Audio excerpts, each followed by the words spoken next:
Bonjour, c'est la suite de la série Lisons l'Évangile simple pour justement avoir un autre regard sur l'Évangile et surtout montrer l'aspect simple. Et pas juste pour faire du simple pour les enfants, admettons, tiens, moi, je vais montrer ça à mes enfants, ça m'étonnerait. Non, on fait du simple pour avoir du vrai et du logique, et pour enlever la folie. Les gens compliquent les choses pour les fausser, faire des erreurs, dériver. Donc moi, je fais cette série et j'incite les gens à revenir à la Bible simple, et là on va lire l'Évangile simple, pour accéder à la vérité directe et simple. Vous voyez ? Pas c'est pas l'évangile pour les nuls, bien que justement, ça s'adresse aux petits et aux humbles, à la base. C'est l'évangile vrai. Vous voyez ? C'est pour se débarrasser du faux. Vous voyez ? Des évangiles des églises du monde qui font compliquer, qui cherchent midi à 14h, qui faussent le message. Donc c'est une série sur l'évangile simple, avec des commentaires pour bien apprécier en fait. C'est pas pour heureusement que Manumax nous explique la Bible simple. Non. Non. Vous la comprenez direct. C'est ok. Non, moi je fais des petits commentaires pour creuser la question, pour se rendre compte de l'importance du passage, l'intérêt pour réfléchir sur le truc. Oui. Mais c'est simple. Oui. Donc c'est un peu pour réfléchir ensemble, pour creuser un peu, quoi. Voyez. Alors évidemment, les enfants, ils peuvent aussi regarder, hein, c'est simple. Donc, et je l'avais dit dans une vidéo, si un enfant ne comprend pas, c'est mauvais signe, il y a un problème. Voyez. Donc, c'est simple. C'est parce que c'est simple que c'est justement vrai, dans le sens où ça a été fait. L'évangile a été fait simple pour s'adresser aux humbles, et ça a été caché aux sages et aux intelligents. Donc on est vraiment dans la bonne démarche, pleine de vérité, et on a vraiment le message du salut. Donc c'est un super important, c'est la base, c'est l'essentiel, l'évangile. Voilà, on fait l'évangile simple, les autres sont fous quand même. Je veux dire, moi je réponds plus vraiment aux débats et aux questions de ceux qui me contestent. Moi j'ai rien contre ce qu'on me conteste, mais avec des arguments simples et intelligents. Enfin, des trucs logiques, des trucs qui tiennent debout, enfin. Mais là, j'ai des fous qui me parlent. Je sais que quoi que je leur dise, ils comprendront pas, ils sont fous. Je peux pas guérir les fous, moi. C'est Dieu qui guérit les fous. Et qui m'a guéri. J'étais fou, c'est normal d'être fou. Mais moi, je peux pas guérir les fous. Alors, qu'est-ce que je fais là? Quoi je sers? Je témoigne de ma foi, je témoigne de la bonne nouvelle, je témoigne de la Bible simple, je fais mon travail, mon devoir de chrétien d'annoncer la bonne nouvelle. Après, à chacun d'écouter ou pas, d'en faire ce qu'il en veut, de comprendre ou pas, c'est la liberté de chacun d'y croire ou pas. Voilà. Moi, voilà.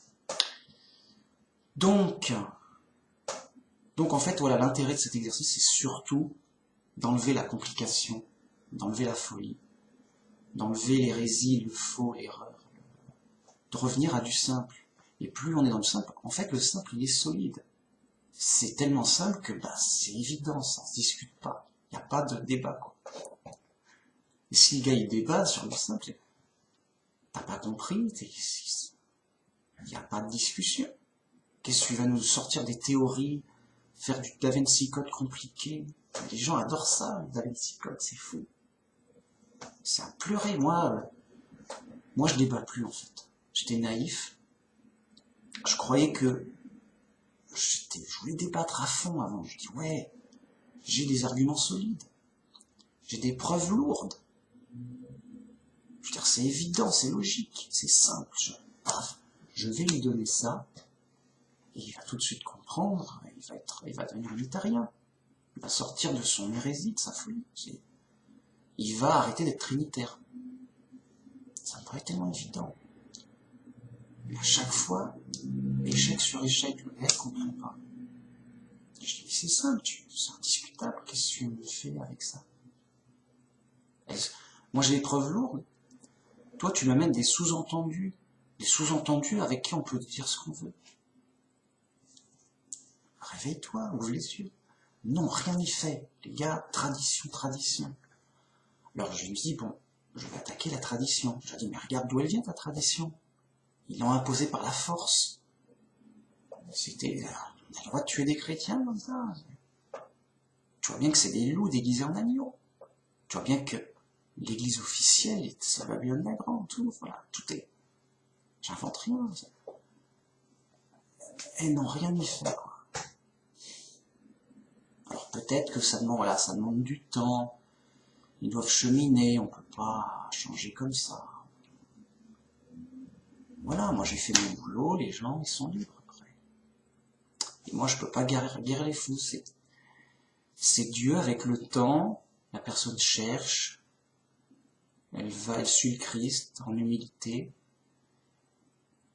et avec le temps, elle devient plus simple, elle fonctionne mieux dans la tête, elle devient moins folle, et tiens, mais on comprend mieux. Elle va plus vers du simple. Puis après, elle dit, oui, mais elle découvre la vérité. Et elle s'écarte de ces anciennes pensées folles qu'elle a entendues ici et là dans le monde, comme des rumeurs. Oui, la tradition a dit que, voilà. Tout le monde... Et là, il y a un piège, c'est que tout le monde cherche un groupe. Les gens sont attachés à un groupe. Et donc, les gens ils disent, bon, je vais aller dans tel groupe. Ah, ce groupe a l'air bien. Bon, on va dans le groupe, oui, on discute, oui. Et après, on fait groupe, c'est-à-dire, on apprend la doctrine du groupe, la doctrine officielle du groupe. Ouais. Pourquoi pas, mais on est sous l'emprise du groupe, on est attaché au groupe. Vous voyez. Et s'il y a, par exemple, il y a un désaccord, ou non, mais moi, dans la Bible, je comprends ça comme ça. On n'a pas envie de se brouiller avec le groupe. C'est un groupe, on s'amuse, on est potes. Voilà, ça fait partie des relations, on n'a pas envie de se retrouver seul. Donc, on est tiré dans la direction du groupe. Et en général, c'est assez hérétique. Les gars, ils sont dans l'église du monde, ils sont en chemin large et spacieux. Moi, je suis là à dire, venez dans le chemin étroit. Et je dis, non, c'est pas commode ton chemin, là. Il est étroit ton chemin. Ouais, mais c'est le chemin étroit du salut, venez. Non, je préfère le chemin large, tranquille, spacieux, il y a du monde, on s'amuse. Le chemin large de la perdition, tu vois. Puis après, je reviens, je dis, revenez à la Bible simple, ça sera plus simple. Ouais, ta Bible simple, ouais, non, mais qui tu es pour nous enseigner la Bible? Non, c'est compliqué et tout. Je vais écouter des grands théologiens, de grands groupes, des gens sérieux qui ont étudié toute leur vie, machin. Moi, je comprends. Ils vont m'expliquer, je vais les suivre eux. Pas ta Bible simple, ouais. Ta Bible simple, on n'y comprend rien, ta Bible simple. Mais si, c'est simple, c'est pas compliqué. C'est pas en chinois. Ouais, mais non, mais je risque de me perdre. Je préfère bien suivre le groupe, c'est bien balisé.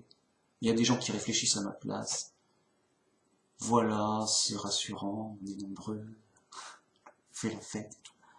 Oh zut. Je fais mon devoir. J'incite les gens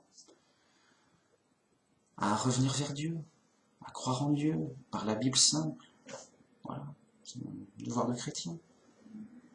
Bon, en tout cas, moi, je suis bien content d'être sorti de Babylone la Grande, parce que je vois leur folie comme en plein jour. Moi, je peux pas y retourner, je peux pas le supporter, mais je suis chez les fous. Les gens sont fous, mais vraiment. Je dis, mais vous comprenez rien, là. Mais vous comprenez pas la base. Vous comprenez pas la 1 plus 1 est égal à 2. Vous comprenez pas ça. Vous comprenez pas ce que des enfants peuvent comprendre. Vous êtes fou à ce point-là. Je peux pas. Donc je suis bien content d'en être sorti. Je suis libéré d'une folie dégueulasse, quoi. Effrayante, c'est effrayant. Les gens, voilà, imaginez que vous avez dans un groupe de chrétiens sympa, propre, ça swing, joli, l'église elle est jolie, tout est propre, tout est sympa, les gens sont super cool, vraiment on adore, et on y va plusieurs fois par semaine, en groupe, on étudie la Bible, on est potes et tout, on chante, c'est super, super cool quoi, l'éclat total. Mais les gens ils nous disent, à l'intérieur, bon alors on est d'accord, Dieu c'est une chaise, hein. Et le Christ c'est un bureau. C'est une image, qu'est-ce qu'il y a? Non, quoi? Non mais non, Dieu c'est une personne, c'est le Père. Okay, le Christ c'est son Fils. Voilà. Et il se moque de moi. Qu'est-ce que j'ai dit? Je vais répéter la Bible. Oh, comme t'es idiot, tu prends tout littéralement. Non, c'est un code secret. Et hop, tu décodes et tu trouves la vérité cachée. Donc, répète après nous. Dieu, c'est une chaise. Et je dis non, mais je peux pas rester là. Je veux dire, ça casse, ça fait mal au cœur. Moi, ça fait mal au cœur. C'est des chrétiens, j'ai pitié pour eux. Je veux dire, j'ai de la peine. C'est des chrétiens, il leur manquerait pas grand-chose. Pourquoi ils n'acceptent pas la vérité simple? C'est dommage, c'est grave, c'est super grave. J'ai de la peine, tout, j'essaye d'expliquer, mais en vain, je tombe dans un mur de folie. Je peux pas guérir la folie, moi. Je suis là étonné. Je dis, on est où? Qu'est-ce qui se passe? Donc, cette église sympa, ce groupe joyeux, cool, tout le monde est super, l'éclat total, je dois me partir. Je dois pas juste rester là, oui, bon, on s'amuse, on n'est pas forcément d'accord sur tout, mais on est chrétien, on est potes et tout. Sortez d'elle, mon peuple. Dieu me dit, sortez de Babylone la Grande. C'est elle, l'église du monde. Ils cherchent à être nombreux, ils cherchent la renommée, ils cherchent à se montrer, je sais pas, mais ils cherchent pas Dieu, ils cherchent pas l'écriture. Voilà, ils sont fous, mais je vois ça comme en plein jour. Alors, malgré eux, que sais-je, mais rien n'y fait. Ils ont un orgueil comme ça, ils disent non, mais nous, ça fait des années qu'on étudie la Bible, écoute, on te dit que Dieu c'est une chaise, c'est ce qu'on dit. Toi, ça fait combien d'années que tu as étudié la Bible, hein? Tu connais le grec, hein? Tu connais l'hébreu? Non? Il est où ton diplôme de fou? J'ai pas de diplôme de fou, moi. Je suis clean. Bon. De toute façon, ça m'énerve toujours. Ça m'énerve. C'est vraiment, ça fait de la peine, ça énerve, c'est scandaleux, voilà, faut sortir de là. Moi, j'ai tout essayé, j'ai dit, ouais, je peux plus. Chaque fois que j'y pense, je deviens fou. Enfin, ça m'énerve trop, quoi. Je suis obligé de sortir de là. C'est effrayant. On est chez les fous. Bon. Donc le bon chrétien, le vrai chrétien, il doit sortir de Babylone la Grande. C'est pas clean, c'est moche là. Les mecs, ils sont fous. Et ils veulent le rester et insister. Et on est encore heureux que on ne soit pas à l'époque où on tuait, ils tuaient ceux qui n'étaient pas d'accord avec eux, mais ils les tuaient vraiment, on rigolait. C'était vraiment des meurtriers. Ils étaient fous, dangereux. Là, ils sont fous, pas dangereux, donc. Estimons-nous heureux. Moi, je suis heureux, théoriquement. Ils ne tuent pas, bon, c'est tant mieux, c'est cool. Enfin, je préfère, quoi. Parce que moi, j'aurais été au bûcher directos, hein. Enfin, je crois, en tout cas, il y a plusieurs siècles, ça tuait dès que c'était pas conforme à la version officielle. Donc, voilà, tuez-le. Tuez-le, c'est tout. Mais enfin, c'est un chrétien. Justement, c'est ce qu'il mérite. C'est un pire. C'est le pire des criminels, faut le tuer. Et c'est vraiment, vraiment. Alors, sortez de là, mon peuple. Sortez de Babylone la Grande. Donc dès que c'est n'importe quoi, bah, ok, on n'est pas d'accord, au revoir, quoi. Mais vraiment, au revoir. On n'est pas d'accord, là. On n'a pas le même Dieu. On n'a pas le même Christ. On n'a pas le même évangile, mec. Je veux dire, ton Dieu, c'est une chaise. Mon Dieu, c'est un vrai Dieu, quoi. C'est le seul Dieu. C'est pas une plaisanterie, mon Dieu. Je veux dire, on n'a pas le même Dieu, vraiment. Il y a un problème. On n'a pas le même Christ. Il y en a un qui m'a dit, moi je dis, voilà, la Trinité c'est faux et tout, parce que voilà, ça va pas. Il y en a un qui m'a dit, ouais, mais bon, quelle importance. Voilà, chacun son point de vue sur Dieu, quoi. Voilà. C'est pas. Bon, tu crois pas en la Trinité, c'est pas grave. Viens, on est potes, viens avec nous dans notre groupe. Ok, alors lui, je l'ai bien cadré. Je lui dis, bon, écoute, si quelqu'un arrive et te dit, voilà, je crois en Dieu, mais pour moi, Dieu, c'est Jacques, Pierre et Marie. Tu vas me dire, mais c'est pas écrit, qu'est-ce que tu racontes, ça va pas. On est où là? Voilà. Et ben ça, ben voilà, on peut pas accepter ça, quoi. Parce qu'on d'accord, on croit en Dieu, mais si qu'est-ce qu'on met derrière le mot? Si on met toute autre chose, bien. Ouais, je lui ai expliqué gentiment. J'étais dans ma période ouverte. C'est ma période. Écoutez, il y a un problème, je vous assure. Je vous assure. Regardez, c'est simple. Là, en discutant, écoutez, tout gentil, quoi. C'était en période tout gentil où j'expliquais le problème, quoi.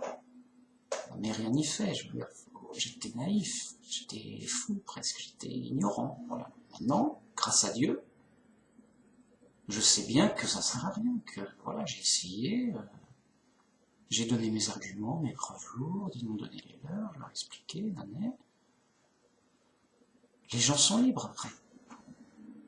Et donc, moi je leur ai dit, ah oui, mais on n'a pas le même Dieu, je suis obligé de sortir, on n'est pas de la même église, moi je sors, enfin, je peux pas, là, gentiment, quoi, moi entre chrétiens, voilà. Donc voilà, là, oh là là, mince, je suis ouf. Bon, bah, je vais commencer, voilà, je discute et le temps passe. Alors, Matthieu 4, je vais lire et commenter. Alors Jésus fut amené par l'Esprit dans le désert, pour être tenté par le diable. Après avoir jeûné 40 jours et 40 nuits, il eut faim. Le tentateur s'étant approché de lui dit, « Si tu es le Fils de Dieu, ordonne que ces pierres deviennent des pains. » Jésus répondit, « Il est écrit, l'homme ne vivra pas de pain seulement, mais de toute parole qui sort de la bouche de Dieu. » Le diable le transporta dans la ville sainte, le plaça sur le haut du temple et lui dit, « Si tu es le Fils de Dieu, jette-toi en bas, car il est écrit, il donnera des ordres à ses anges à ton sujet, et ils te porteront sur les mains, de peur que ton pied ne heurte contre une pierre. » Jésus lui dit, il est aussi écrit, tu ne tenteras point le Seigneur, ton Dieu. Le diable le transporta encore sur une montagne très élevée, lui montra tous les royaumes du monde et leur gloire. Et lui dit, je te donnerai toutes ces choses si tu te prosternes et m'adores. Jésus lui répondit, retire-toi, Satan, car il est écrit, tu adoreras le Seigneur ton Dieu et tu serviras lui seul. Alors le diable le laissa, et voici des anges vinrent auprès de Jésus et le servaient. Donc ça c'est un passage très intéressant qui apprend beaucoup de choses en fait. Parce que le diable apparaît très rarement dans la Bible, très rarement, et pour cause, il se cache. Il agit par ruse, cachée. Et il est intelligent, il sait ce qu'il fait, il est malin. Donc il va pas chercher les problèmes directement. Parce qu'il sait que Dieu est plus fort que lui, que ça causera trop de problèmes. Il va pas... Non. Donc c'est le chef des rebelles. Diable, ça veut dire opposant. C'est le rebelle, l'opposant à Dieu. Mais il se cache. Il se montre pas comme tel. Il se fait passer pour un ange de lumière. Gentil. Moi, je suis cool. Moi, j'obéis à Dieu. Moi, je suis un ange qui se respecte, qui est respectable. Mais en fait, à l'intérieur de lui caché, c'est un opposant, un rebelle, et le chef des rebelles, car il est puissant et le plus déterminé à la rébellion, par orgueil. Donc, le diable intervient très rarement et de manière cachée. Et donc, l'une des rares, en fait, la rare fois où il intervient, c'est pour Job. Il conteste avec Dieu, il dit oui, mais c'est normal que le Job, il te sert. Tu le protèges, tu lui bénis, tu lui donnes tout ce qu'il veut, enfin, il prospère grâce à toi, il est protégé grâce à toi. Donc tout va bien pour lui, c'est normal qu'il soit conciliant, qu'il soit un serviteur de Dieu très, très honnête. Mais retire-lui tout ce qu'il a, et il te maudira en face, j'en suis sûr. Il le met au défi. Disant, oui, t'es Dieu, mais il y a l'ouvrance. Il te sert par intérêt. Et donc, c'est pas un vrai serviteur sincère, qu'on n'a que faire de la justice et de la générosité. On n'a que faire même de chercher Dieu. Et là, il bénit Dieu parce que tout va bien pour lui. Et voilà. Et si ça allait mal, il dit bon, il te laissera tomber comme si tu valais rien. Donc le Dieu dit je te mets mon serviteur entre tes mains et vois par toi-même. Et en effet, dans ce défi, le diable a perdu. Mais c'était mitigé. On voit qu'il y avait une contestation, mais pas directement, mais indirectement par les serviteurs. Non, ce sont des mauvais serviteurs. Par des accusations. C'est un accusateur. Il n'accuse pas Dieu, il accuse les serviteurs de Dieu. Oh, ils ne sont pas vraiment fidèles. Mais là, dans ce passage, où il tente Jésus, là, c'est tout autre chose et c'est tout différent.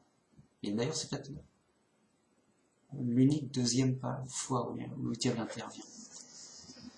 Alors, c'est très différent Pour deux raisons. En fait, donc pour une seule raison. C'est juste parce que c'est Jésus, le Fils de Dieu. Et c'est pas un serviteur quelconque, c'est pas même un prophète, vous voyez. C'est Jésus, le Christ, le Fils de Dieu. Bon. Alors il y a pourquoi Jésus a un rôle de révélateur. Et là, dans cette confrontation, ça révèle le vrai visage du diable. Vous allez voir pourquoi. Parce qu'avant, il avait juste accusé Job, et ça n'avait pas vraiment révélé son vrai visage, ses vraies intentions intérieures et personnelles. Là, Jésus l'amène, malgré lui, malgré le diable, à révéler ses véritables intentions. Vous allez voir. Donc, Jésus fut amené par l'Esprit dans le désert, c'est-à-dire l'Esprit Saint l'a incité à aller dans le désert pour jeûner. Alors en effet, il a jeûné 40 jours et 40 nuits. Alors est-ce possible déjà?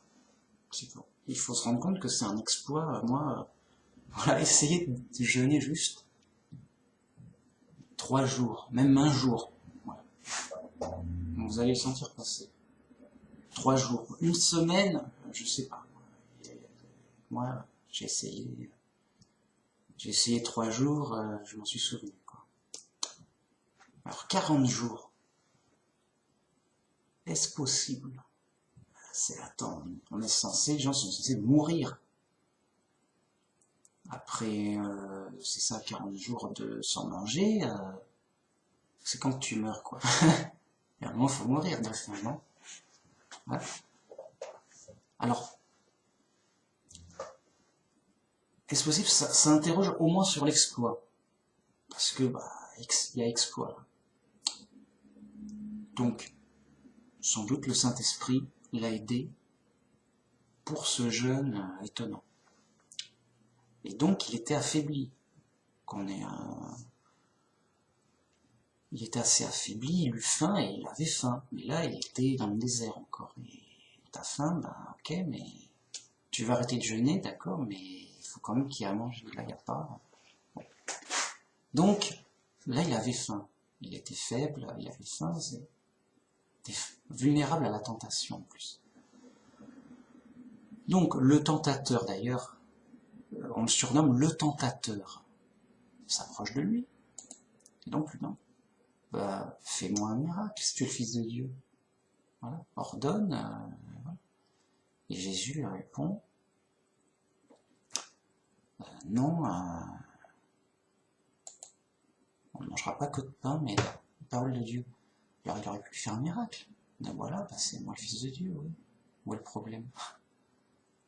Mais si vous remarquez, Jésus, il fait des miracles que devant les humbles et devant les siens. Devant les chefs religieux, les sacrificateurs, devant Ponce Pilate, devant les puissants, il n'a pas fait de miracle. Parce que s'il aurait pu faire des miracles, voilà, regardez, c'est qui le chef, hein?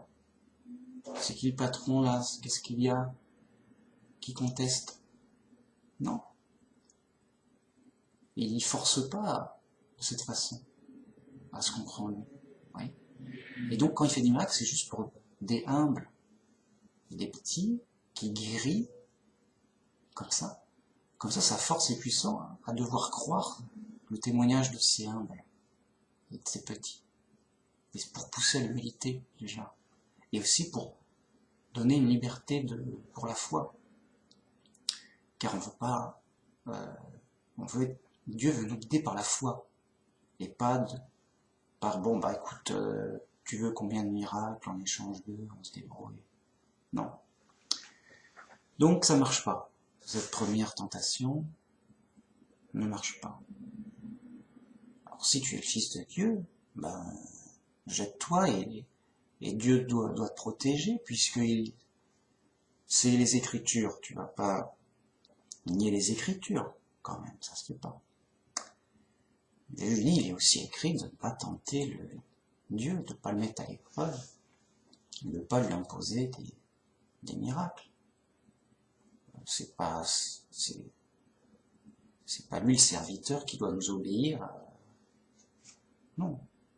C'est lui qui choisit d'en faire, c'est lui le maître qui commande. C'est lui Dieu, quoi. Bon. Et voilà, ça se fait pas. Bon. Alors là, le diable, il veut mettre le paquet pour la fin. Il dit, il lui met sur une montagne très haute, où il peut avoir un aperçu de très grands royaumes. Et même la gloire des royaumes du monde. Donc avec peut-être des visions plus lointaines des royaumes lointains. Il dit, voilà, moi je te donne tout ce qu'il y a sur terre. Maintenant on discute très lourd. Là maintenant c'est sérieux. Maintenant on met du lourd sur la table. Ok, moi je te donne toutes ces choses, c'est-à-dire tous les royaumes du monde avec leur gloire.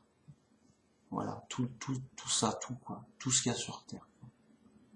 Mais si tu te prosternes devant moi et que tu m'adores, voilà, je suis t'as tout ce que tu veux, mais je suis ton chef. Voilà. Tu m'adores, tu me glorifies, tu te prosternes devant moi. C'est moi ton chef, et moi, ok, je te donne ce que tu veux, tu seras mon serviteur, mais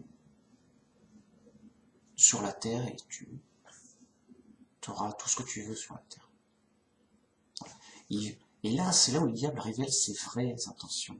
Le diable veut se glorifier lui-même, il veut qu'on l'adore, il veut, voilà, au lieu de faire qu'on adore Dieu, qu'on glorifie Dieu, son orgueil veut qu'on l'adore lui, qu'on l'admire, qu'on le respecte, qu'on le vénère, qu'on l'adore, qu'on se prosterne devant lui.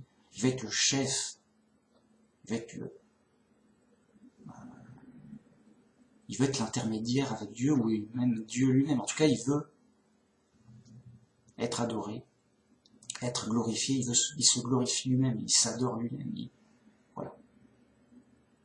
C'est ça les vraies intentions du diable. Il se glorifie lui-même, il s'adore lui-même, au lieu de glorifier et d'inciter tout le monde à glorifier le seul vrai Dieu,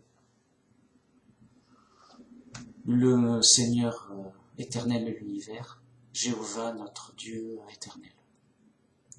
À lui toute la gloire, à lui l'adoration, à lui les louanges dues au seul vrai Dieu unique,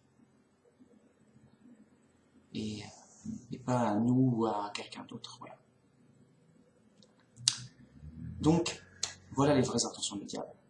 Et là, Jésus, vu qu'il a mis toutes cartes sur table, Jésus, il monte d'un ton. Il dit, retire-toi, Satan. Ok, tu m'as montré ton vrai visage. Tu es Satan, tu es l'accusateur. Tu es le rebelle, le chef des rebelles.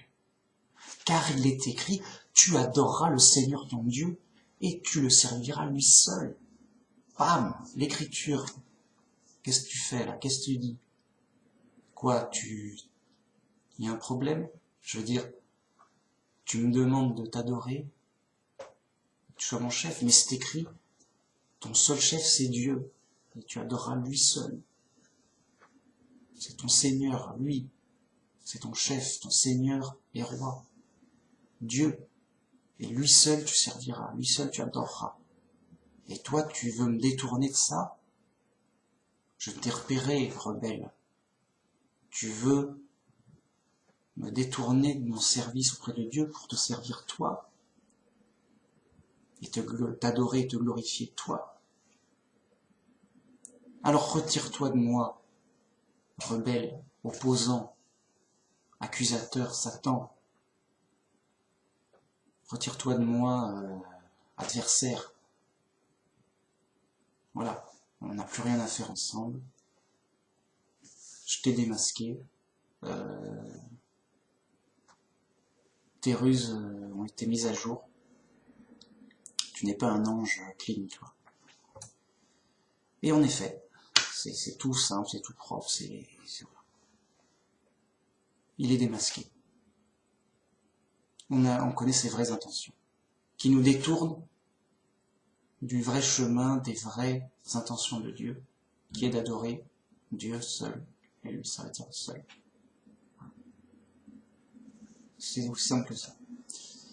Donc c'est intéressant, c'est important. Alors, Jésus, ayant appris que Jean avait été livré, se retira dans la Galilée. Il quitta Nazareth et vint demeurer à Capernaum, situé près de la mer dans le territoire de Zabulon et de Nephtali, afin que s'accomplisse ce qui avait été annoncé par Isaïe le prophète. Le peuple de Zabulon et de Nephtali, de la contrée voisine de la mer, du pays au-delà du Jourdain, de la Galilée des gentils, ce peuple assis dans les ténèbres a vu une grande lumière, et ceux qui étaient assis dans la région et l'ombre de la mort, la lumière s'est levée. Dès ce moment, Jésus commença à prêcher et à dire « Repentez-vous, car le royaume des cieux est proche. » Donc, Jésus a commencé à prêcher dans ces régions-là, selon les prophéties. La lumière s'est levée dans ces régions, et il commença à prêcher. Comme il marchait le long de la mer de Galilée, il vit deux frères, Simon, appelé Pierre, plus tard, et André, son frère, qui jetaient un filet dans la mer car ils étaient pêcheurs. Il leur dit « Suivez-moi et je vous ferai pêcheurs d'hommes. » Aussitôt, ils laissèrent leur filet et le suivirent. De là, étant allé plus loin, il vit deux autres frères, Jacques, fils de Zébédée, et Jean, son frère, qui étaient dans une barque avec Zébédée, leur père, qui préparait leur filet. Il les appela, et aussitôt ils laissèrent leur barque et leur père, et le suivèrent.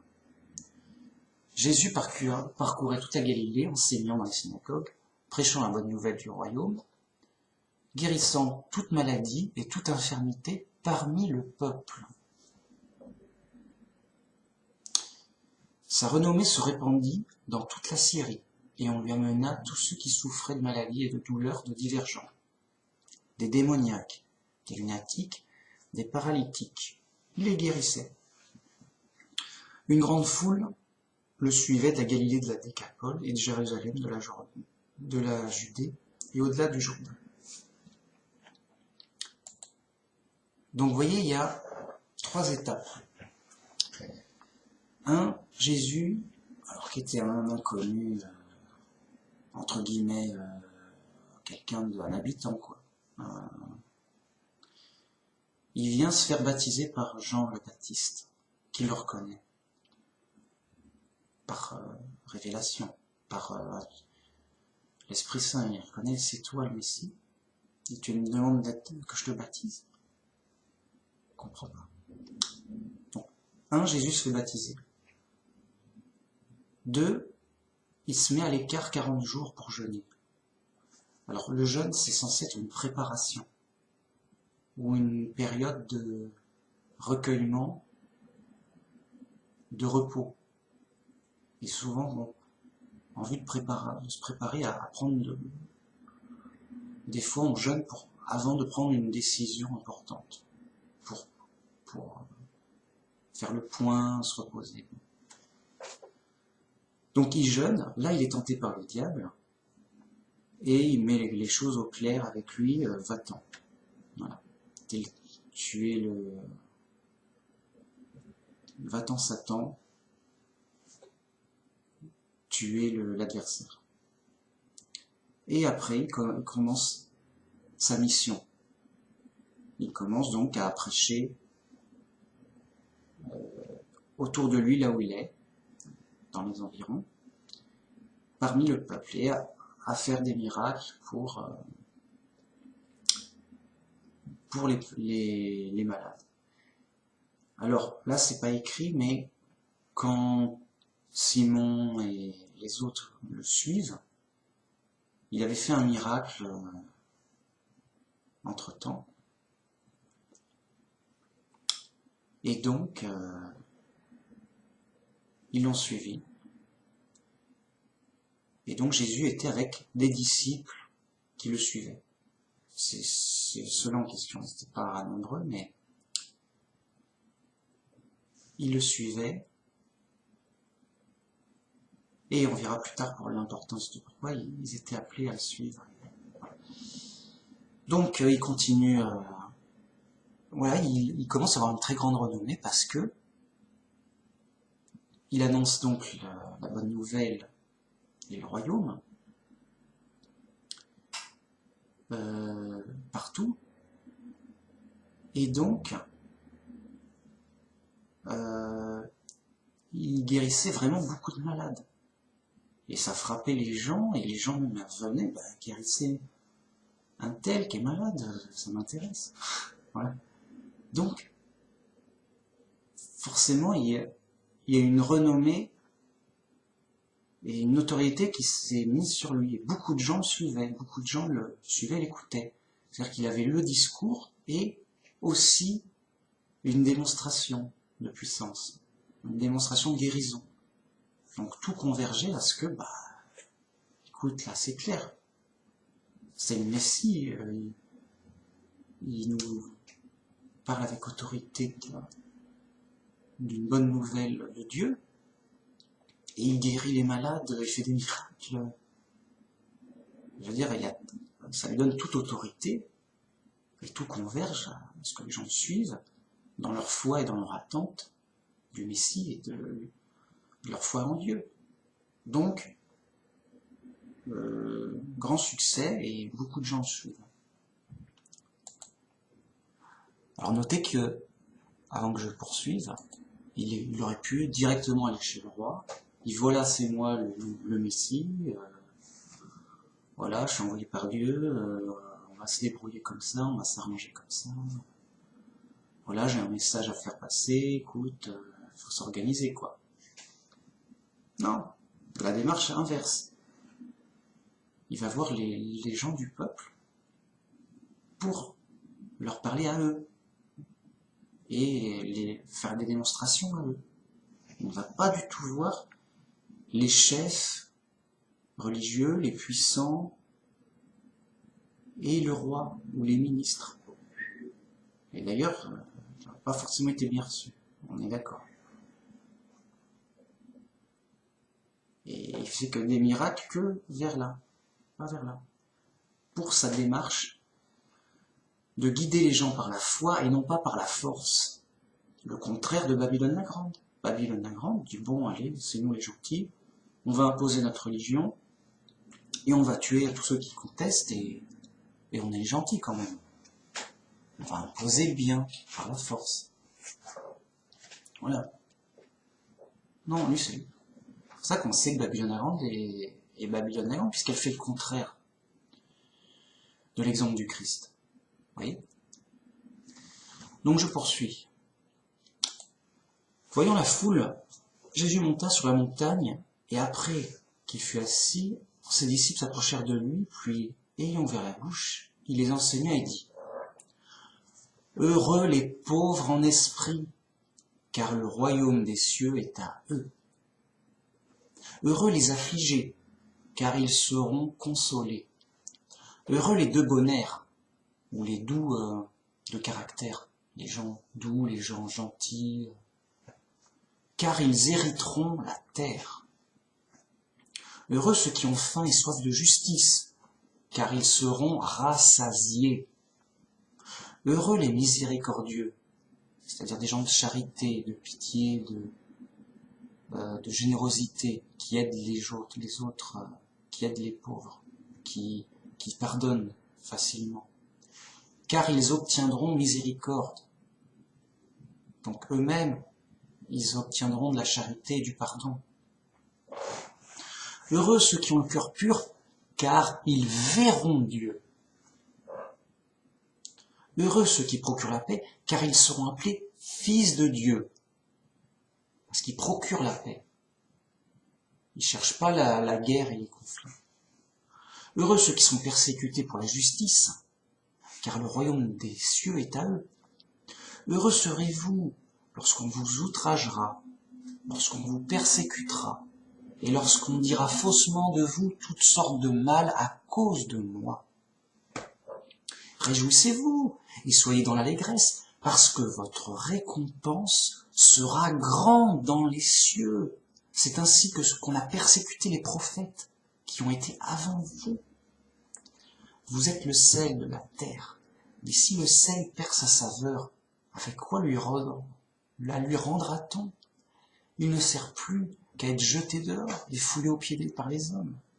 Vous êtes la lumière du monde. Une ville située sur une montagne ne peut pas être cachée.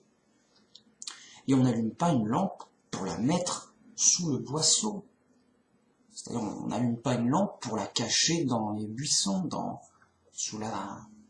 mais on la met sur le chandelier et elle éclaire tous ceux qui sont dans la maison. Donc, on la met bien en évidence pour bien éclairer, et on ne cache pas sa lampe, on la montre. Que votre lumière luise ainsi devant les hommes, afin qu'ils voient vos bonnes œuvres et qu'ils glorifient votre Père qui est dans les cieux. Ne croyez pas que je suis venu pour abolir la loi ou les prophètes. Je suis venu non pour abolir, mais pour accomplir. Car je vous dis en vérité, tant que le ciel et la terre ne passeront point, et il ne disparaîtra pas de la loi un seul iota ou un seul trait de lettre, jusqu'à ce que tout soit arrivé. Celui donc qui supprimera l'un des plus petits commandements et qui enseignera aux hommes à faire de même, sera appelé le plus petit dans le royaume des cieux. Mais celui qui les observera, et celui qui s'enseignera à les observer, celui-là sera appelé le plus grand dans les cieux. Vous voyez ? Donc, celui qui enseigne, oui, bon, ça tu peux le mettre de côté, c'est de la poésie, ça sert, voilà.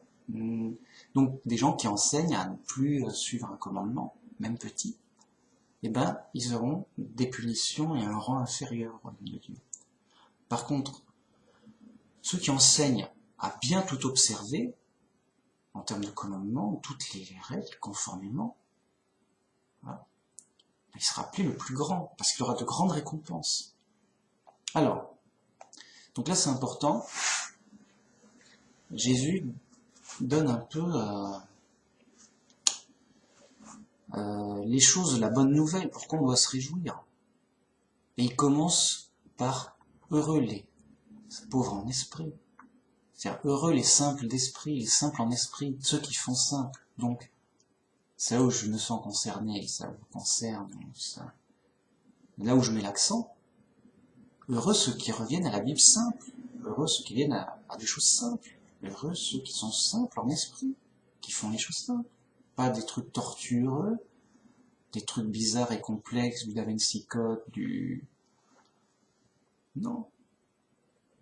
Heureux ceux qui ont l'esprit simple, qui comprennent les choses simples et évidentes, comme des enfants, parce que la bonne nouvelle est faite pour eux, pour leur parler. Et simplement, ils vont dire, oui, on y croit, on a compris simplement, et ben c'est heureux êtes-vous, car le royaume des cieux est à vous. Voilà. Vous allez au paradis, vous êtes sauvés. Vous qui croyez simplement à la bonne nouvelle. Vous qui êtes simple en esprit et qui croyez en l'évangile simple et à la Bible simple et au message simple et qui font les choses simples, qui agissent simplement, qui comprennent simplement. Voilà, c'est simple. Heureux êtes-vous. C'est bon, vous êtes sauvés, vous avez tout compris. Voilà, vous avez lu la Bible simple, l'évangile simple. C'est bon, vous avez compris, c'est simple. Et vous êtes sauvés par votre foi. Vous y croyez, vous êtes sauvés, c'est simple, aussi simple que ça. Ouais. Par contre, les gens qui font dans le compliqué, eux, il faut s'inquiéter pour eux. Ils font, oui, alors Dieu, oulala. Et ils partent dans plein de théories, plein de dérives, ils s'inventent des trucs fous. Mais eux, ils ne sont pas encore arrivés. Hein. Ils sont pas encore sauvés. On ne sait pas où ils vont, quoi. On est très inquiets. Et donc, ainsi de suite. Voilà. Par exemple, heureux ceux qui procurent la paix. Parce qu'un chrétien, en aucune façon, il fait la guerre. Il ne doit pas, même pas se défendre. Donc, tu peux pas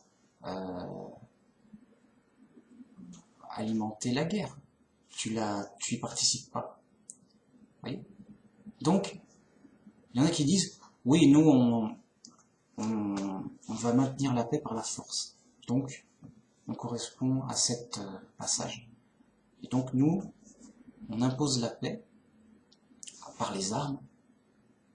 Et heureux sommes-nous parce que on procure la paix. On est policier, on est militaire, on défend le pays, on défend la paix, voilà. Grave erreur.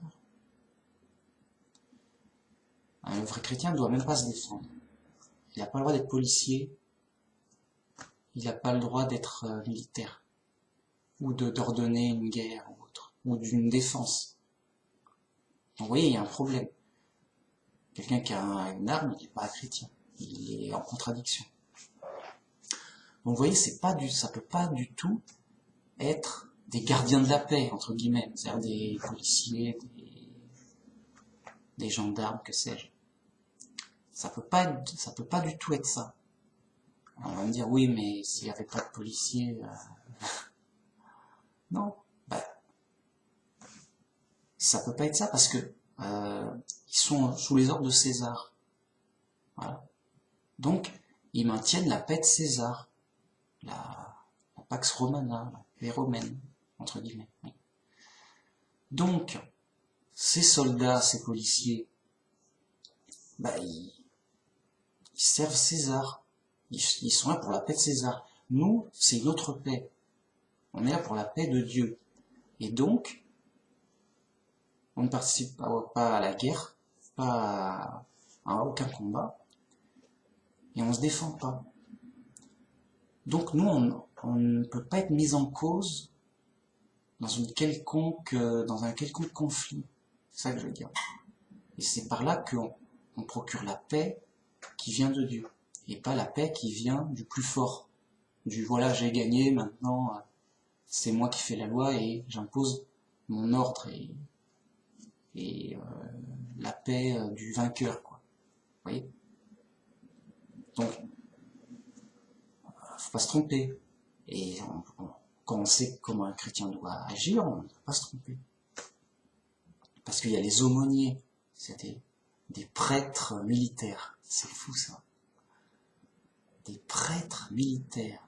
C'est-à-dire que tu as l'église du monde qui, dans un pays laïque, a le droit d'envoyer un prêtre militaire pour faire la messe chez les soldats en mission, que sais-je. Qu'est-ce qu'il fait là? Où t'es? C'est qui? Quoi? Tu fais quoi? Et là, on est dans le délire du monde. Tu vas pas envoyer un prêtre dire aux soldats, alors, on a bien compris, hein, vous êtes bien chrétiens. Vous ne devez pas vous défendre. Vous ne devez pas attaquer. Vous devez aimer vos ennemis. Mais vraiment pas, je t'aime, je vais te tuer tout de suite, ça nous arrange. Non.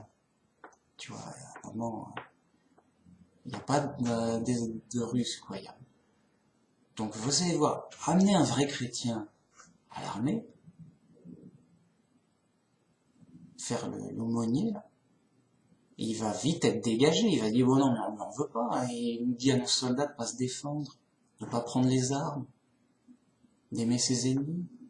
Non mais on a presque envie de le mettre en prison, le mec. C'est quoi ça? C'est un chrétien, là? Nous on veut des soldats, nous on veut des gens prêts à tuer aux ordres. Donc ils sont dans la contradiction. C'est Babylone la Grande. Babylone la Grande, oui, non. Zéro problème de morale, de conscience. Pas de problème. On tue tout le monde, on est gentil. T'as un problème? Bam! Je te tue. Je suis le gentil, ça t'apprendra à me contrarier. Si tu luttes contre le gentil, c'est que t'es le méchant. Bam, bam. Le mec, il a même pas le temps de répondre, il est mort. C'est tout. C'est ça, Babylone la Grande. C'est pas compliqué. Et évidemment, le vrai chrétien, c'est l'inverse. Donc, Ensuite, le Christ dit, c'est sur vous que vous êtes la lumière du monde. Vous, là, il s'adresse à des gens attirés par l'enseignement, qui sont intéressés, et qui veulent être chrétiens. Et vous, chrétiens, vous êtes la lumière du monde. C'est vous qui amenez la vérité et la bonne nouvelle. Vous êtes des lampes. Et donc ne cachez pas les lampes, mais mettez-les bien en évidence pour éclairer le monde, justement.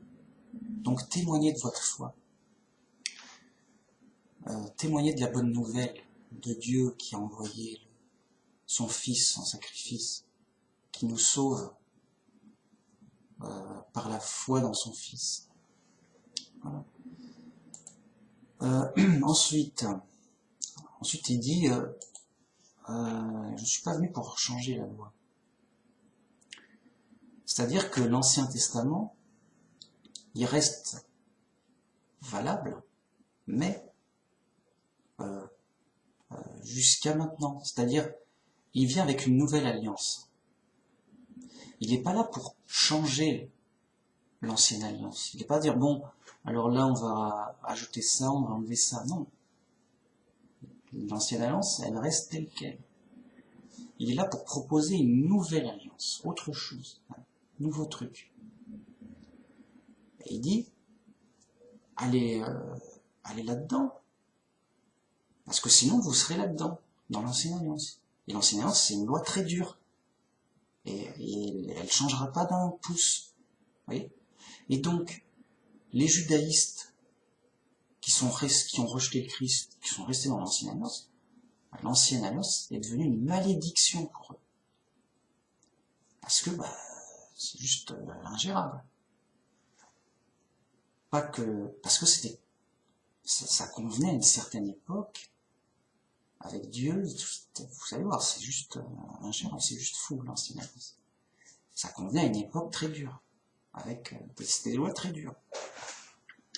Et là, Jésus est venu avec une nouvelle alliance, toute différente, et donc il n'est pas là pour garder l'ancienne alliance et la modifier, non. Il ne changera rien à l'ancienne alliance. Il est là pour une nouvelle alliance différente.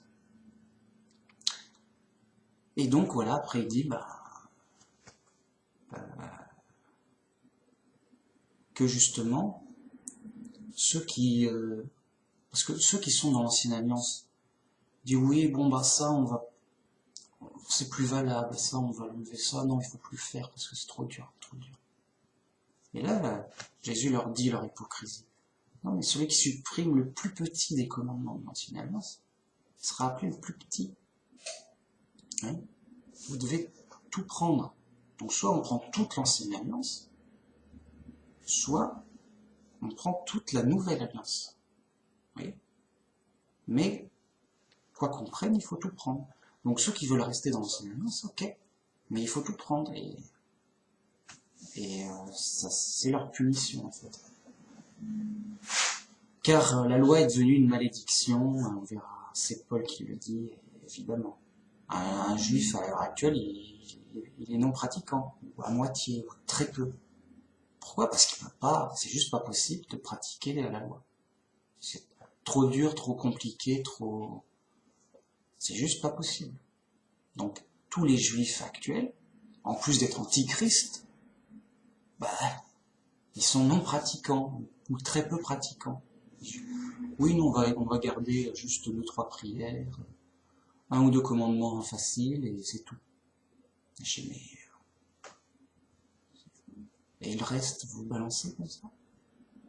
Oui, non, on fait ce qu'on veut. Bon, vous verrez ça avec Dieu. On connaît déjà leur jugement. Voilà. Ils ne seront pas sauvés. Ils seront détruits. Bon, la suite. Car je vous le dis, si votre justice ne surpasse pas celle des scribes et des pharisiens, vous n'entrerez point dans le royaume de Dieu, des cieux. Vous avez entendu qu'il a dit aux anciens, « Tu ne tueras point. Celui qui tuera mérite d'être puni par les juges. Mais moi, je vous dis que quiconque se met en colère contre son frère mérite d'être puni par les juges. que celui qui dira à son frère « Raka » mérite d'être puni par le Sanhédrin, et que celui qui dira « insensé » mérite d'être puni par le feu de la Guéhenne. Si donc tu présentes ton offrande à l'autel, et que là tu te souviennes que ton frère a quelque chose contre toi, laisse là ton offrande devant l'autel, et va d'abord te réconcilier avec ton frère, puis présente ton offrande. Accorde-toi promptement avec ton adversaire pendant que tu es en chemin avec lui, de peur qu'il ne te livre au juge et que le juge te livre à l'officier de justice et que tu ne sois mis en prison. Je te le dis en vérité, tu ne sortiras pas de là que tu n'aies payé le dernier cadran. Voilà, ça c'est intéressant. Donc, Jésus nous dit, votre justice doit surpasser la justice des religieux de la tradition là, qui sont là. Parce que déjà, il fausse les choses avec la tradition, mais c'est qu'une justice qui ne sera pas suffisante. Voilà. Donc, vous avez dit, vous ne devez pas tuer quelqu'un. Ok. Mais moi, je vous dis, on ne doit même pas se mettre en colère et se battre contre quelqu'un et l'insulter. Voilà. Donc, on vous a dit de ne pas tuer quelqu'un, bah, tant mieux. Mais vous ne devez pas vous battre et insulter. Il faut que votre justice aille plus loin que la justice de base de la tradition. Et donc, si tu as un conflit avec quelqu'un ou un ennemi, règle ce conflit.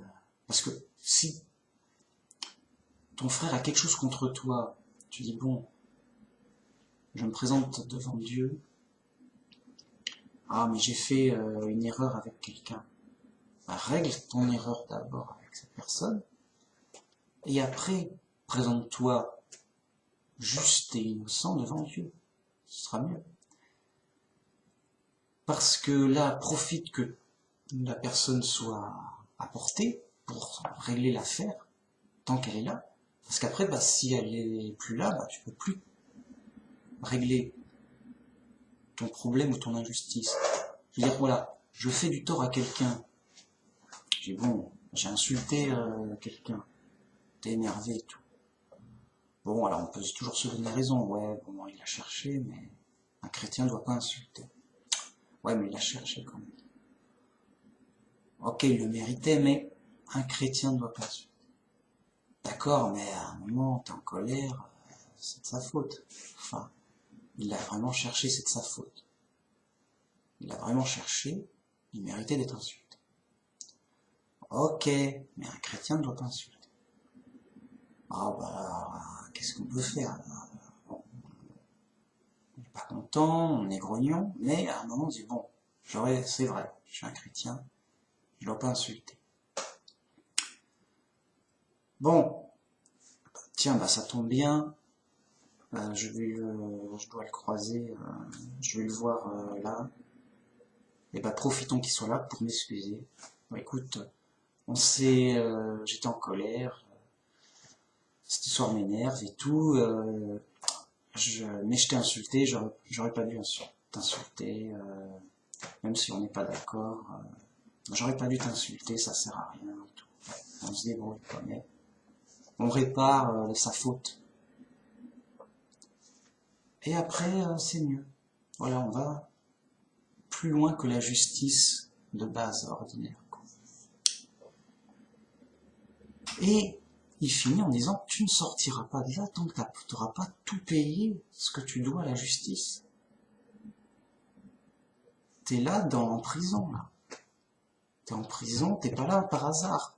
C'est pas une erreur judiciaire si t'es là sur terre, perdu et mortel. Donc, tu sortiras pas de là tant que tu n'auras pas payé tout ce que tu dois. Donc, voilà, commence à payer.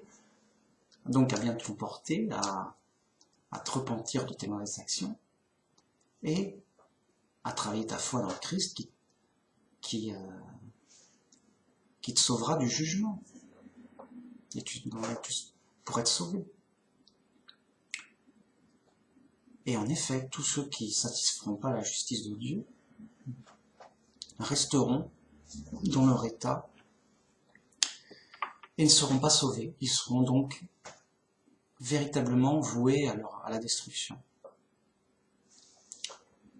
sans être sauvés. Et ensuite, il poursuit. Vous avez appris qu'il a été dit que tu ne commettras point l'adultère. Mais moi, je vous dis que quiconque regarde une femme pour la convoiter a déjà commis un adultère avec elle dans son cœur. Alors là, j'ai expliqué que c'est pas juste « Oh, j'ai pensé à un truc érotique. Oh, où je me masturbe en pensant à des femmes.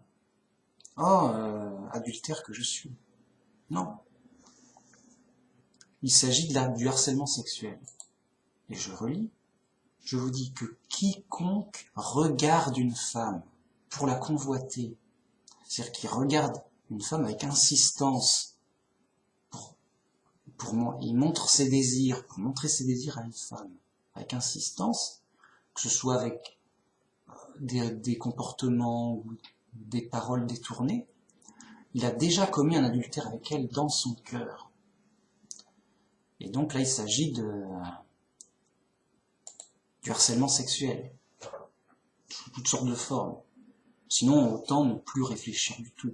J'ai envie de dire, si jamais je pense à une femme désirable, bam, aïe, je suis fichu. Là, tu parles.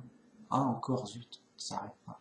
C'est un moment, on devient une usine à péché, et juste, ça n'a pas plus de sens, et on est une sorte de robot, et bon, je ne pense plus, je suis plus rien, je suis un arbre, je prends le soleil. Ça n'a juste plus de sens, quoi. Et après, ça, toutes les dérives, c'est n'importe quoi, en fait. J'avais fait une vidéo là-dessus, donc je passe. Et donc, si ton œil droit est pour toi une occasion de chute, arrache-le et jette-le loin de toi. Car il est avantageux pour toi qu'un seul de tes membres périsse, mais que ton corps entier ne soit pas jeté dans la hyène. Et si ta main droite est pour toi une occasion de chute, coupe-la et jette-la loin de toi, car il est avantageux pour toi qu'un seul de tes membres périsse, et que ton corps entier n'aille pas dans la hyène. Donc là, si quelque chose est vraiment mauvais pour toi et que et vraiment ça t'est une occasion de mal, de mauvaise action, de péché, de faute, et que tu peux rien y faire, écarte-toi de ça fermement. Il vaut mieux que, ok, tu perdes ça, que tu perdes la vie. Voilà. Donc, je vous incite à faire un effort ferme sur quelque chose dont on sait que c'est vraiment nuisible, mais on ne peut rien s'en arranger. Il faut pas, dans ce cas-là, écarte-toi-en fermement en termes de séparation. Sépare-toi, va ailleurs, quoi. Voilà, sépare-toi fermement de ça, quoi. Ça vaut mieux pour toi, puisqu'il y aura un jugement et tu le regretteras beaucoup plus que si tu t'avais fait des efforts pour t'en séparer. Vous avez encore dit, mais moi, alors, il a été dit que celui qui répudie sa femme lui donne une lettre de divorce. Moi, je vous dis que celui qui répudie sa femme, sauf pour cause d'infidélité, l'expose à devenir un adultère, et que celui qui épouse une femme répudiée commet un adultère. Vous avez appris qu'il est dit aux anciens, tu ne parjureras point, car tu t'acquitteras envers le Seigneur de ce que tu as déclaré par serment. Mais moi je vous dis de ne jurer aucunement, ni par le ciel, ni par le trône de Dieu, ni par la terre, ni par son marchepied, ni par Jérusalem, parce que c'est la ville du grand roi. Ne jure pas non plus par ta tête, car tu ne peux pas rendre blanc ou noir un seul cheveu. Donc, là il y a deux choses. Donc il dit que interdit de divorcer, sauf s'il y a un cas d'infidélité Donc, comme exception. Mais sinon, on n'a pas le droit de divorcer en disant, allez, on s'aime plus, bon, on se dispute, on se prend la tête, allez, salut, on n'est plus mariés. Au revoir. Et c'est ce qui se passe de nos jours, on peut divorcer facilement comme une lettre à la poste. Bon. Voilà, c'est une faute grave lequel. Ensuite, ils disent de ne pas jurer. Donc toutes les cérémonies en Amérique où on jure sur la Bible, c'est pas chrétien. Mais ils jurent sur la Bible, c'est n'importe quoi. Ils connaissent pas la Bible, qu'est-ce qui se passe? On dit de ne jurer aucunement. On ne va pas jurer ni sur la tête d'un tel, ni sur ceci, ni sur cela. Alors comment ça se fait qu'il y a des chrétiens qui jurent sur la Bible? J'ai juste envie de leur dire, vous savez pas lire la Bible? C'est trop simple pour vous? Babylone la Grande, les églises du monde, voilà, je sais pas. J'ai l'impression d'être le seul à dire ça. On n'a pas le droit de jurer sur la Bible. Aucunement. Voilà. Donc c'est fou. Moi, Mais bon, alors ça se fait en Amérique, dans les films, on voit ça, à chaque fois j'ai envie de dire, mais arrête. J'ai envie de prendre sa Bible et de dire, bon alors, Matthieu 5.33. Hein, qu'est-ce qui est écrit? Tu ne dois pas jurer aucunement sur rien. Et vous me demandez quoi là? C'est quoi? On est où là? Qu'est-ce qui se passe? Bon, j'arrête là, sinon ça va partir. Faut pas que... oui, je poursuis. Que votre parole soit oui, oui, non, non. Ce qu'on y ajoute vient du malin. Ça, c'est intéressant. C'est-à-dire que votre parole soit simple, soit claire et évidente. Oui, c'est oui, non, c'est non. Si on rajoute des oui, peut-être que oui, mais non, on joue au malin. Ça vient du malin, du diable. Donc, clair, simple. Pareil, il faut comprendre la Bible de manière claire et simple. Pas d'embrouille, pas d'avent-ci code compliqué. Et encore un commandement pour rester simple. Et parler simple, surtout. Vous avez été appris qu'il a dit œil pour œil, dent pour dent. Mais moi je vous dis de ne pas résister aux méchants. Si quelqu'un te frappe sur la joue droite, présente-lui aussi l'autre. Si quelqu'un veut plaider contre toi et prend ta tunique, laisse-lui encore ton manteau. Si quelqu'un te force à faire 1000, fais-en 2 avec lui. Donc, là, le chrétien ne doit pas se défendre. Quelqu'un te frappe, bah écoute, tu m'as frappé, si t'as envie de continuer, vas-y, quoi. Moi, je me défends pas. Quelqu'un, il me vole. Je dis, bon, tu m'as volé, bah écoute, si t'as envie de me voler autre chose, moi, je ne m'interpose pas. Quelqu'un me prend, dit, bon, allez, maintenant, tu vas, par la force, tu vas me travailler ça, là. Sinon, on te frappe et tout. Bah, il me force à faire quelque chose. Un travail, un truc.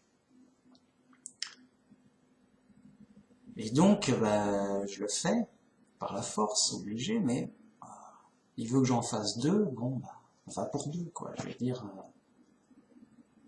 je suis pas là pour m'enfuir, me défendre par la force, quoi. Bon. Donne à celui qui te demande et ne te détourne pas de celui qui va emprunter de toi. Vous avez appris qu'il a été dit, tu aimeras ton prochain et tu haïras ton ennemi. Mais moi je vous dis, aimez vos ennemis, bénissez ceux qui vous maudissent, faites du bien à ceux qui vous haïssent, et priez pour ceux qui vous maltraitent et vous persécutent, afin que vous soyez fils de votre Père qui est dans les cieux.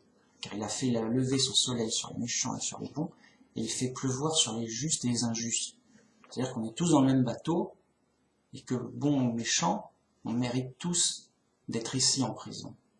Donc, on est des co-détenus, on est des camarades de prison. On est tous autant perdus et mortels les uns que les autres. Si vous aimez ceux qui vous aiment, quelle récompense méritez-vous? Les publicains aussi n'agissent-ils pas de la même? Et si vous saluez seulement vos frères, que faites-vous d'extraordinaire? Les païens aussi n'agissent-ils pas de même? Soyez donc parfaits comme votre Père céleste est parfait.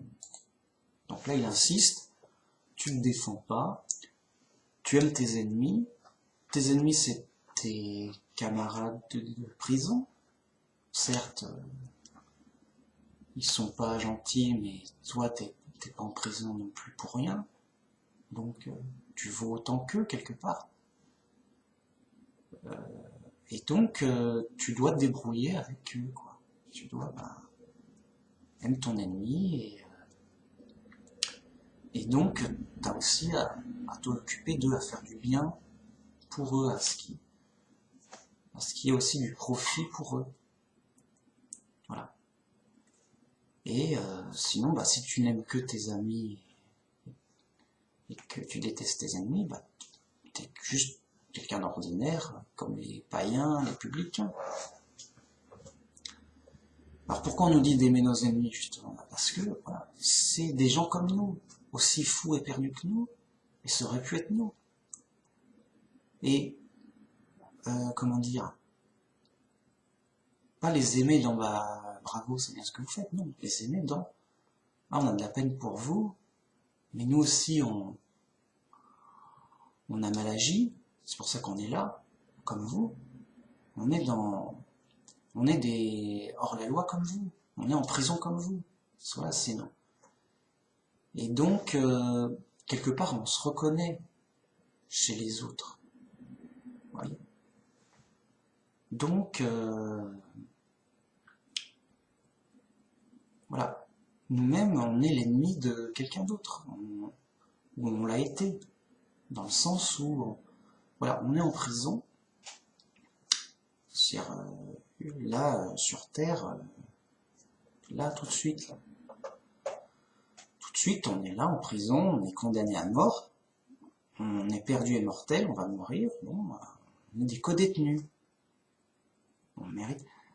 Et donc, à partir de cette situation, agissons au mieux, voilà, au mieux pour améliorer les choses. Et justement pour aider les gens. Et la meilleure façon d'aider les gens, c'est d'être le plus chrétien possible, pour soi-même être sauvé, et aussi pour donner un exemple et une chance aux autres de se repentir, de changer de regard, de les aider dans la bonne direction, voyez. Et donc, voilà pourquoi on finit par « soyez parfaits comme Dieu est parfait », c'est-à-dire impartial. Dieu, il aime toutes ses créatures, et qu'il y a une bonne raison à ce que les choses soient comme ça.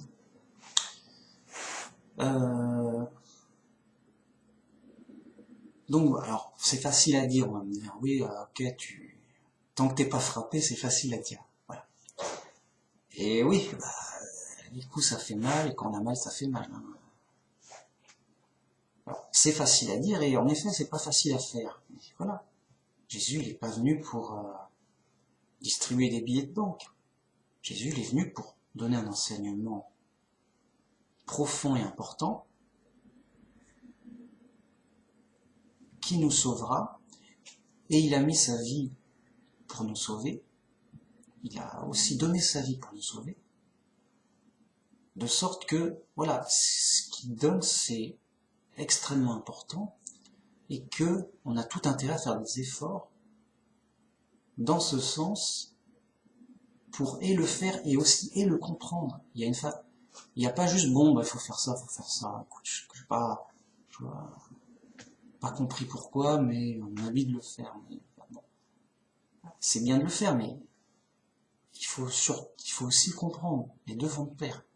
Il faut comprendre ce qu'on fait, et plus on le comprend, plus on a de facilité à le faire, ou à bien le faire en tout cas.